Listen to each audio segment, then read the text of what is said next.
Welcome back. Break બાદ આપનું સ્વાગત છે. જ્યાં શાહનું સંસદમાં એલાન અને જે પ્રકારે જમ્મુ કાશ્મીરનો પ્લાન સરકારનો લાગી રહ્યો છે તેનાથી એક વાત ચોક્કસ છે કે આવનારા સમયમાં જમ્મુ કાશ્મીરમાં ચૂંટણી યોજાઈ શકે છે. આપને જણાવી દઈએ કે 2019માં જ્યારે કલમ 370 લાગુ કરવામાં આવી ત્યારબાદથી રાજ્યપાલનું શાસન છે અને ચૂંટણીના હવે પડઘા તેજ થયા છે. જમ્મુ કાશ્મીરમાં હવે 107 બેઠકના બદલે 114 સીટો હશે, કારણ કે સીમાંકન બાદનું આ નવું સમીકરણ છે કે જેની ઘોષણા કરવામાં આવી છે. ઘાટીમાંથી વિસ્થાપિત થયેલા લોકો માટે 2 બેઠક હશે.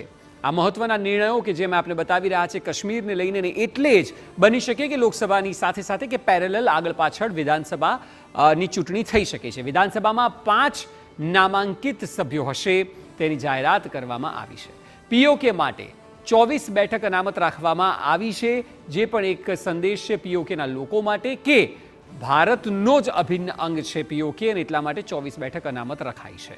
પહેલા જમ્મુની 37 બેઠક હતી અને હવે તેમાં 6નો વધારો કરાયો છે. એટલે જમ્મુમાં કુલ 37 બેઠકોથી 43 બેઠક કરવામાં આવી છે. કુલ 7 વધી છે, તેમાંથી 6 જમ્મુમાં વધી છે. અને ત્યારબાદ કાશ્મીરની વાત કરીએ તો કાશ્મીરમાં પહેલા 46 બેઠકો હતી, તે હવે વધીને 47 થઈ છે. એટલે આપ જુઓ તો 7 બેઠકોના વધારોમાં જમ્મુમાં વધારે ફોકસ કરાયું છે અને કાશ્મીરમાં 1 બેઠક, જમ્મુમાં 6 બેઠકોનો વધારો કરવામાં આવ્યો છે. એ સિવાય સૂચક વાત એ છે કે એસટી વર્ગ માટે 9 જેટલી બેઠક, એટલે ટોટલ 114માંથી 9 જેટલી બેઠકો અનામત રાખવામાં આવી છે. પીઓકેના જે વિસ્થાપિત લોકો છે તેમના માટે પણ 1 બેઠક અનામત રાખવામાં આવી છે. આજે સતત સંસદમાં એ જ વાતનો ભાર હતો કે જે લોકોને કાશ્મીરમાં અન્યાય થયો છે, જે પ્રતાડિત લોકો છે તેના પડખે સરકાર ઊભી છે, તેવું અમિત શાહે કહ્યું. લોકસભામાં